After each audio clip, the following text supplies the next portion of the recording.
In this video, we are breaking down a shot from Oppenheimer so that we can then recreate the look. Over the course of this video, you will learn all about the analog film process, the tools in Dehancer Pro, and have the knowledge to recreate and make the Oppenheimer look for yourself. Be sure to use my promo code AustinSmith at checkout for 10% off if you would like to try Dehancer Pro. Before we actually dive into the color grade, we need to understand why Nolan's films look the way they do and ask ourselves a few key questions before we get carried away. Why use Dehancer Pro for color grading? Why not just use a LUT or just start from scratch? A LUT is merely a table of color changing values. It cannot contain all the characteristics of the film that determine the feel of the film image. Dehancer is a complete and comprehensive tool for film emulation, which recreates all the main characteristics of the film. At the same time, the tools in Dehancer work according to the analog's principles and do not destroy the original color ratios of the film during its interpretation. This is important to us because rather than use a digital intermediate,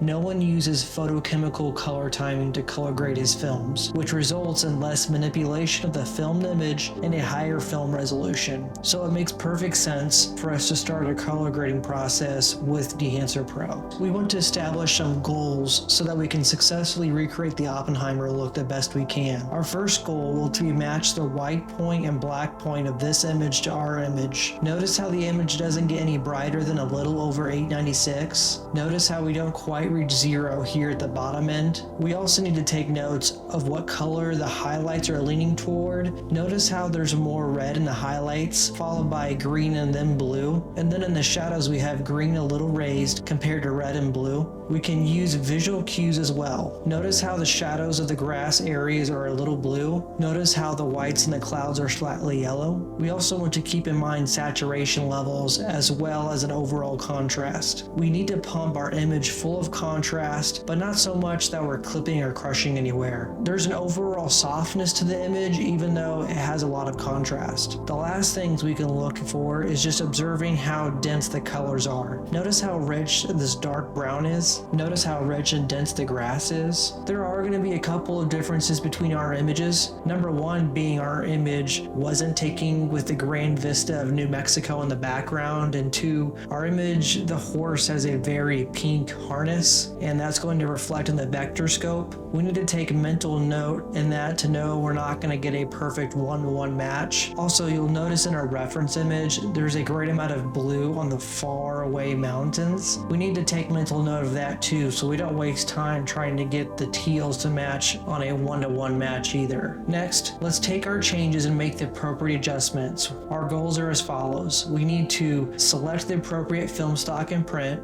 match white and black points, bias our highlights areas ever so slightly towards yellow, bias our shadows ever so slightly toward a greenish blue, and then add in a good amount of contrast without crushing anything. Let's look at our project settings to make sure we have DaVinci YRGB selected, Rec 709 Scene, and Rec 709A as our output setting. Next, let's add the Dehancer Pro plugin onto a node and choose the appropriate settings for our camera. This was shot on a Blackmagic Pocket 6K G2, so we will select Blackmagic Design, Pocket Cinema Camera 6K, and then Film Gen 5 ISO 400. To get a jump start to the look, we need to choose our film profile and print medium. Dehancer film profiles are created using unique technology of accurate sampling of color contrast characteristics of the film. We will choose our film profile based on the lighting conditions of our scene. Since our shot is outside during the day, we will choose Kodak 50D. Then we will select Kodak 2383 print film. Optical printing is the last stage of the analog production. As a result, we get a paper print for direct viewing or a positive film for screen projection.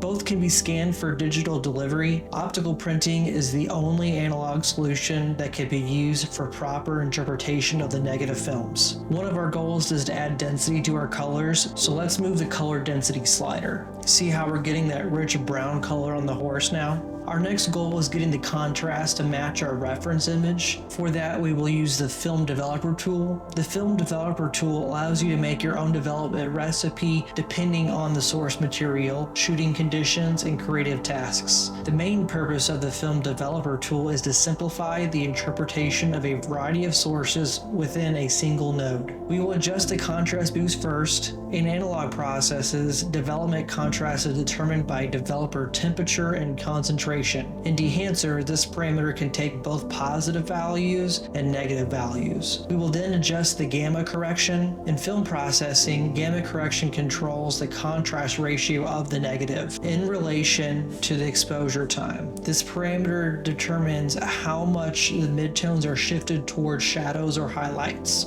Gamma correction is possible with any contrast boost value other than 0.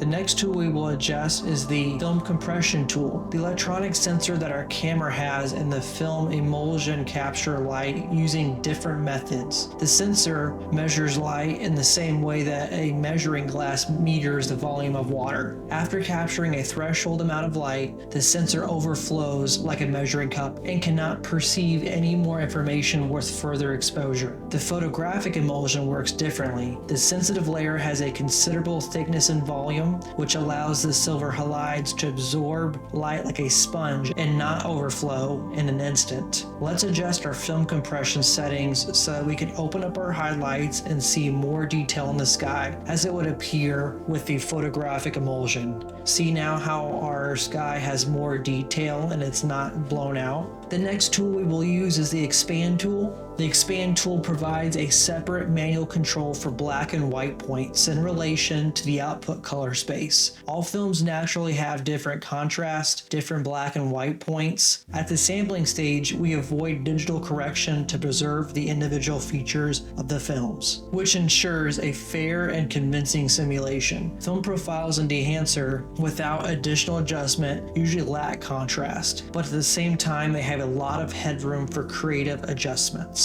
This adjustment will help us meet our white point and black point to match our reference image. Our last goal to meet is biasing our highlights toward yellow and biasing our shadows toward a greenish blue color. For that, we will use the CMY color head and print toning tool. Subtractive CMY color head is based upon the analog color correction tool integrated in photo enlargers. A similar method is used in printer lights, a special device for optical movie printing to a positive film. Both have the same principle, changing the color of light used for print exposure. Our image is a little undersaturated compared to our reference image, so let's place a node before Dehancer, and we're going to use this to add saturation. What we're going to do with this one is put it in an HSV color space and disable channel 1 and channel 3. Now this node will only control saturation and won't control anything else, so we're adding just pure saturation. How to control this is we're going to go to the gain knob, and this is how we work and that extra saturation that we'll need. Now that we have that done, we need to add a few more things to complete our image: grain, halation, and bloom. Real grain on film isn't just overlaid on top of the image, but in fact the image itself entirely consists of grain. Dehancer literally reconstructs the shot using a local color and brightness characteristics along with a complex physical modeling of a film emulsion. Halation is the film emulsion effect visible as the local red-orange halos around the bright light sources, specular highlights, and contrasting edges. Also, halation may produce a well-pronounced red glare in the midtones, mostly affecting the skin tones. Bloom emulates the combined effect of light dispersion on the boundaries of contrasting image areas, which originates in the optical system and then amplified in the emulsion layers. Notice that bloom has little in common with optical soft effects, as it appears only around the light sources. We now have our new Oppenheimer look. Thank you for watching, and I'll see you in the next one.